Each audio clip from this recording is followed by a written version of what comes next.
Good morning, नमस्ते। कैसे हो आप सब लोग? उम्मीद करती हूँ कि आप लोग बिल्कुल ठीक होंगे और मैं और जुगनू भी बिल्कुल ठीक है। सुबह उठ के बाहर देखा तो मौसम था ख़राब, रात भर बारिश हो रही थी और थोड़ी सी धुंध भी थी। मैं चल पड़ी अपने राजमहल की ओर, यानी कि किचन की ओर। यहाँ पे सब कुछ मेरी पसंद का होता है, सब कुछ मेरी पसंद का बनता है। जैसा मैं चाहूँ वैसा होता है। यहाँ पे हम अपनी मर्ज़ी से कुछ भी कर सकते हैं। फिर मैंने निकाले अपने बर्तन और ये दो चीफ गेस्ट जिनके बगैर मेरा काम अधूरा है। गैस ऑन किया, फटाफट से इन दोनों की बनाई चटनी ताकि किसी को पता न चले कि दाल में काला क्या है, क्योंकि जुगनू बिल्कुल भी नहीं खाता है टमाटर प्याज, वो बाहर निकाल देता है। इतनी जल्दी तो मेरी जेब से पैसे भी नहीं खत्म होते जितनी जल्दी मसालानी से मसाले खत्म हो जाते हैं। खाना फिर नहीं स्वाद बनता।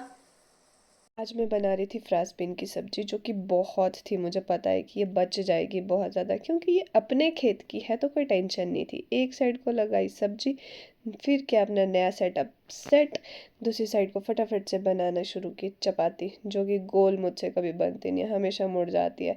आटा कम पड़ गया था तो फटाफट से दोबारा से गूंदा। अपने से बड़े साइज़ की चप्पलें पहनी, क्योंकि मेरे साइज़ की चप्पल तो भाई मुझे कभी नहीं मिलती है। फटाफट से गई क्योंकि सारा काम खुद करना था। गोबर निकाला, आके घर वालों को पटाया। मेरी वर्दी में प्रेस कर दो।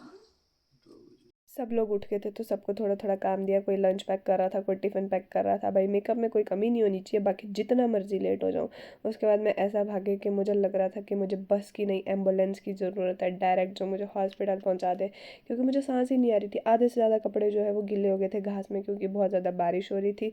और सड़क में पहुँची तो भाई ऐसा लग रहा था कि बस जल्दी से आ जाए, अब और नहीं होता। और इतनी ठंड में भी मुझे पसीने आ रहे थे भाग के।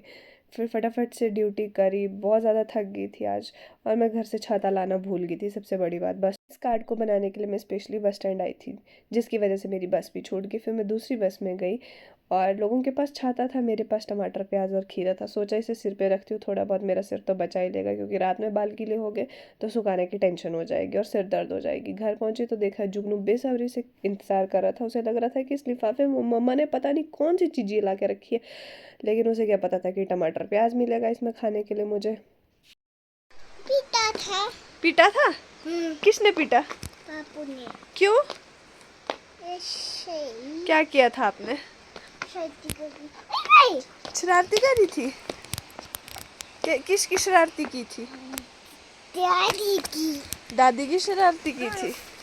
अच्छा।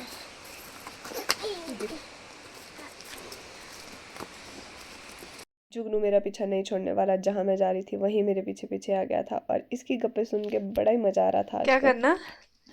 बिंदी तो खावे। बिन बिंदी किसकी है ये? ये तो दादी की। दादी की बिंदी? हाँ। क्यों लाया आप? देखो जी, आदिश की बिंदी। गाँव में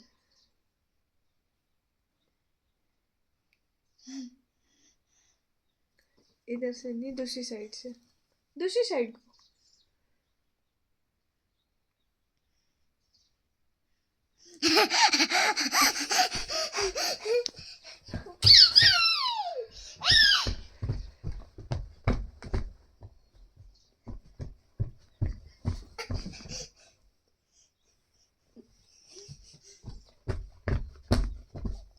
शूज पहन के जंप कर रहे हैं आप।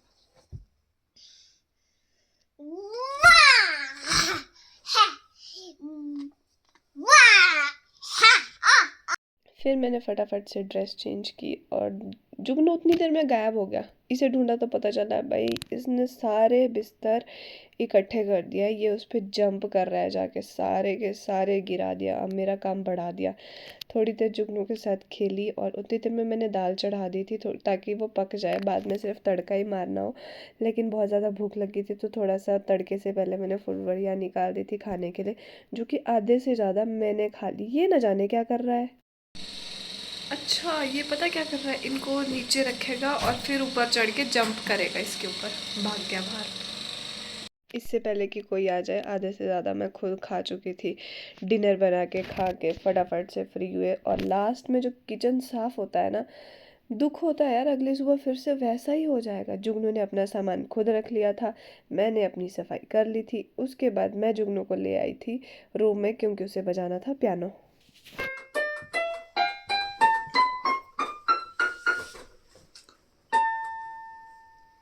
जुगनू से करी बहुत ज़्यादा रिक्वेस्ट कि प्लीज़ सोने चल पड़ो, और वो भी मान गया था। तो okay, bye bye, good night, हमें आ रही है बहुत ज़्यादा नींद। मिलते हैं आपसे नेक्स्ट ब्लॉग में, तब तक के लिए like share subscribe and comment करना मत भूलना।